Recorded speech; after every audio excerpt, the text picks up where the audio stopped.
Hello, this is T. West. Welcome to Afrosynergy. Today's analysis is about an article entitled Israel Aghast at Swedish Report on IDF, the Israel Defense Force. It was written by Herb Kinyong. Israeli ambassador to Sweden, Benny Dagen, was expected to speak at the Swedish Foreign Ministry on Wednesday to protest the publication of an article in the country's newspaper, Aftonbladet, that accused IDF soldiers of abducting Palestinians to steal their organs. Meanwhile, Government Press Office Director Danny Simon told Army Radio that the anti-Israel article was not surprising and that the author was known for his anti-Semitic views. Nevertheless, he said that the lack of response from the Swedish government was of greater concern. Zvi Mazal, former Israeli ambassador to Sweden, told the radio station that Sweden could not be defined as an anti-Semitic country. This is not true, although there are large forces that are very anti-Israeli, he said.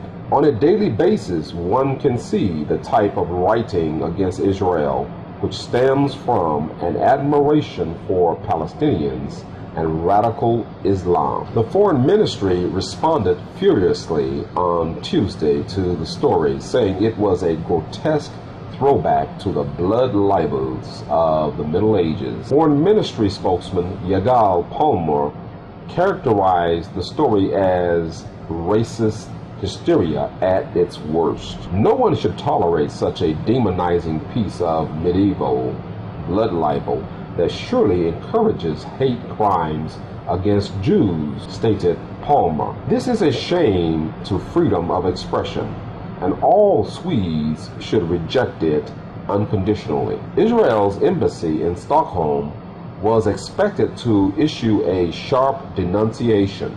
In the story headlined, "They plundered the organs of our sons," and accompanied by a gruesome photograph, Palestinians are quoted as saying IDF soldiers kidnapped their sons and stole their organ. Haaretz quoted Donald Bostrom as writing the following: "Our sons are used as involuntary organ donors.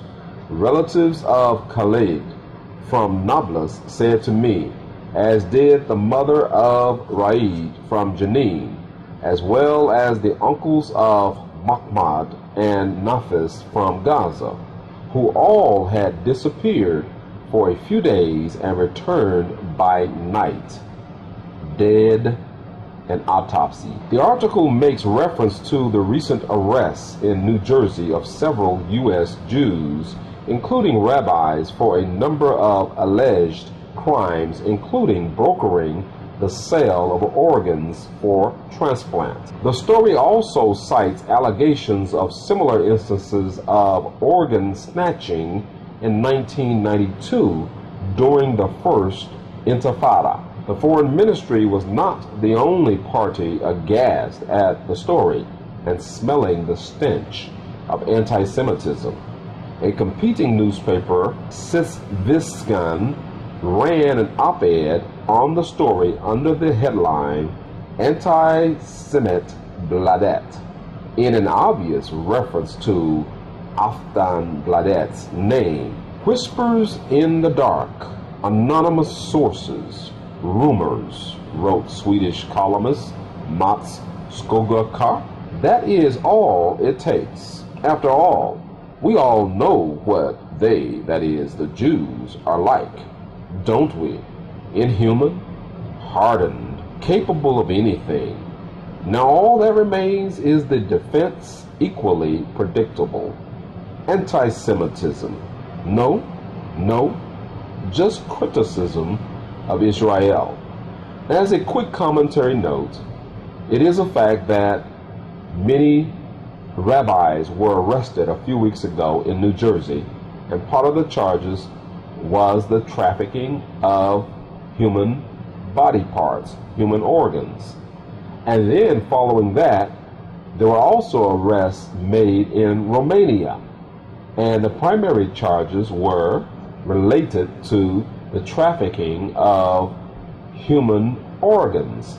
And there were some individuals and rabbis also involved with that.